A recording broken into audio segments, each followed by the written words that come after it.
Hello, this is the Radio Geek from Radio Geek Blades, and today for you I've got a Rosecraft blade. This one is a factory second.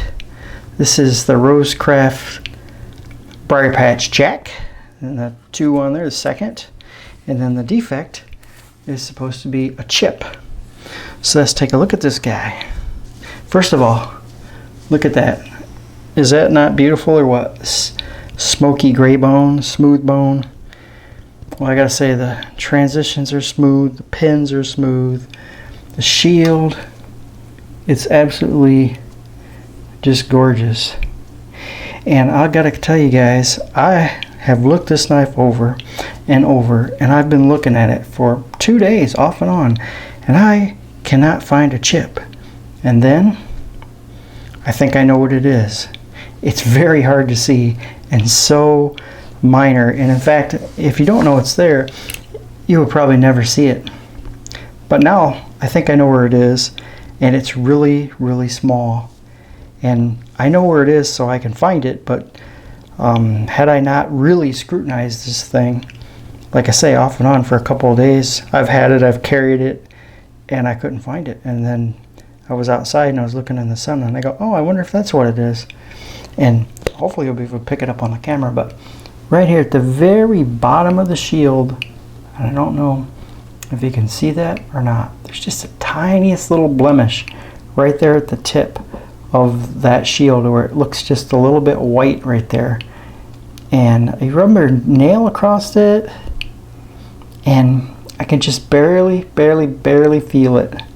And that must be what they're talking about, because that is the only thing I've even found remotely that would resemble any kind of a chip.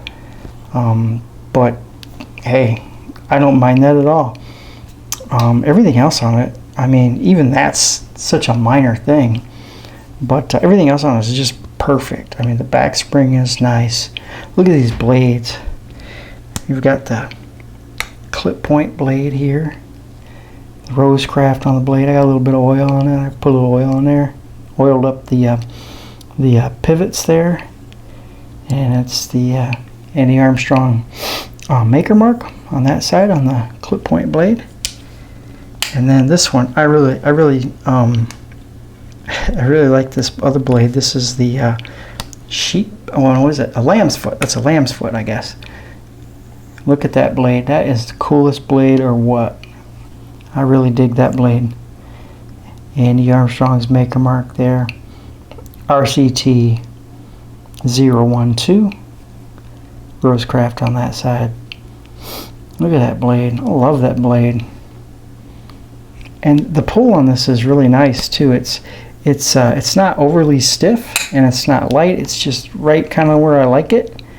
And it's pretty easy to open. I like a knife that you can just open, use it, and put it away. You don't have to sit there and struggle with it, trying to get it open or push it back shut. So I kind of like that. I really like the swedging on these blades that they always have. I really dig that. Nice nail nicks. Yeah, clip point.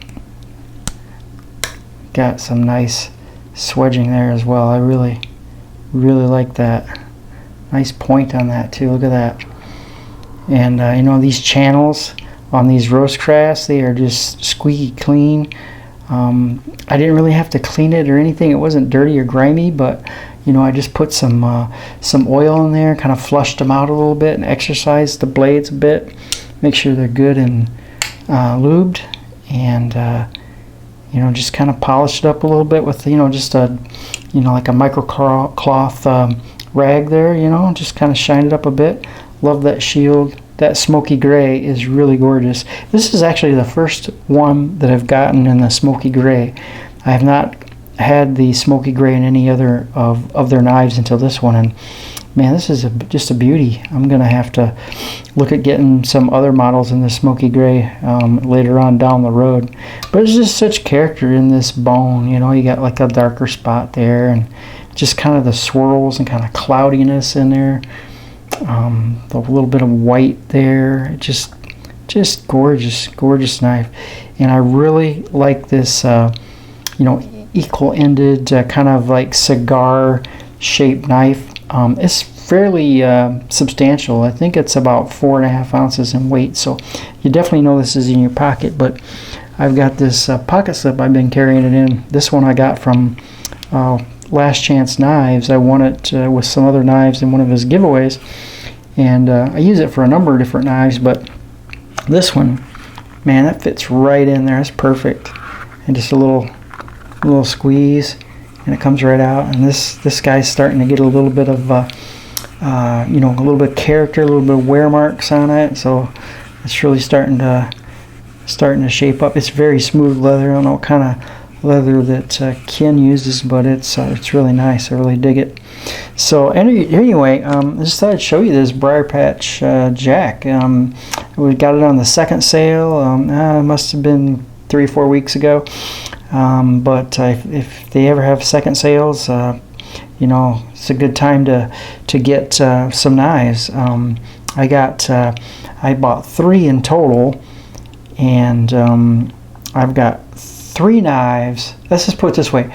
I got 3 of these slightly blemished knives, which are in excellent condition, excellent shape, for the price of about 1 case knife, 1 bone case knife.